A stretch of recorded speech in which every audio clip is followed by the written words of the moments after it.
For me, I think I will start with Predator. Go for it. Again, came out in 1987, Are you sure? and I'm pretty sure. Okay. Yeah, I've done the research, which I feel still today holds up as one of the scariest action movies that has ever come out. Predator himself, and I don't think they ever captured that since then in all the other Predator films. He was menacing as all fuck. It was unbelievable. And some of the things that are funny about it that happen over time are endearing now. Like how quickly the team just broke down. I mean, the best that ever was, and someone accuses you of being the best, and it's like there's something in the weeds. Oh no! And they just lost their shit. Buzzard. That's a psych job. But again, the pacing of the film, and for me, the sound, everything they did with the sound of the film, to the music. From the music, I should say, to Predator's sound effects, to the gun noises, to the explosions, to how they had the actors yelling. The sound assault of that film is still captivating to this day for me. Yeah, Absolutely. Yeah, I mean, it's Right. So let's go over that because that's actually something I'm going to get back to about the mentally unstable aspect of that team and the flaws in general of the movie. Yes. But just right now, what are the best parts of the movie? The best parts of the movie. For me, of course, Predator himself is the shining, the concept. And I don't know if you guys have seen, or if anybody out there has seen the original pictures of what he was going to look like. No, I haven't. Absolutely ridiculous. A giant / dinosaur lizard thing that was to be played by. He's in the costume in the picture that I found. It's legitimate. Jean-Claude Van Damme. Okay, this is actual factual. This is actually factually real. Okay. Go ahead.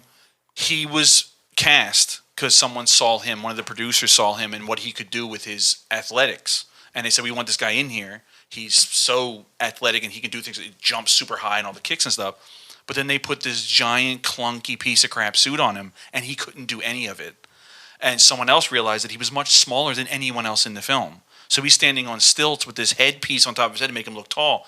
Ridiculous. They suddenly said, all right, this can't, it's hilarious. There's many different stories of whether he was fired, he left, who fired him, and all that.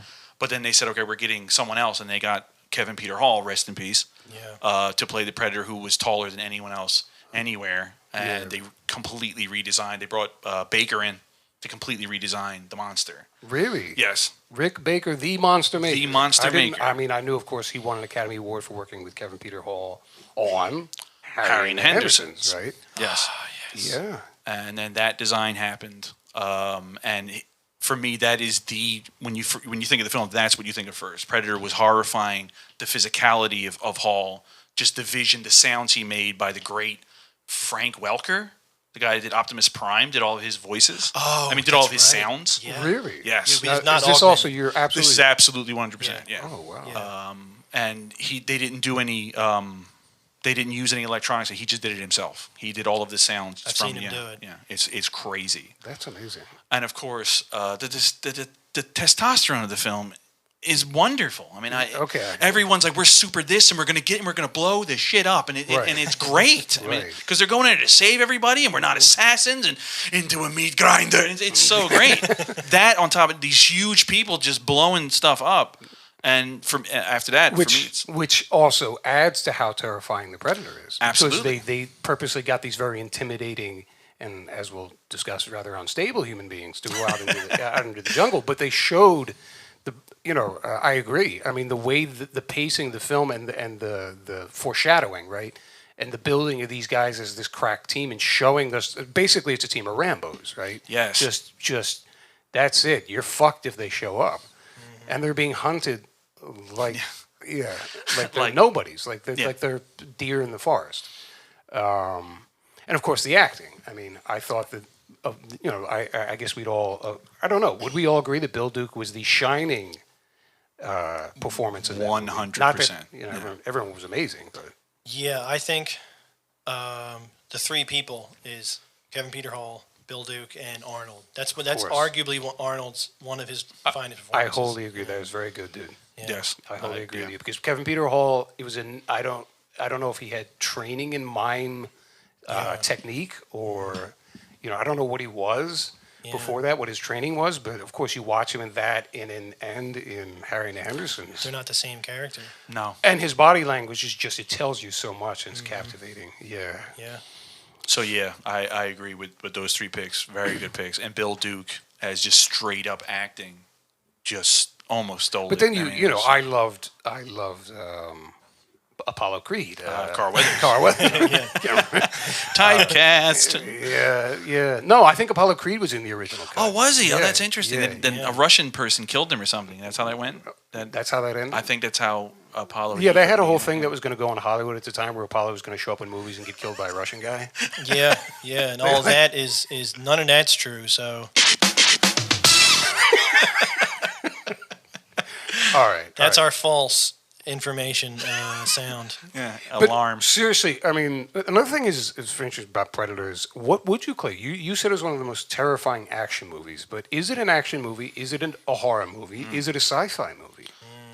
I guess that's when you saw a lot in the 80s, the brilliant blend of those 3 things to make something. And of course, you got some filth when it came to some nasty films. Just sewer filth on that one, yeah. But on that one, it blended the 80s, blueprint into a beautiful piece of work. I've heard people complain.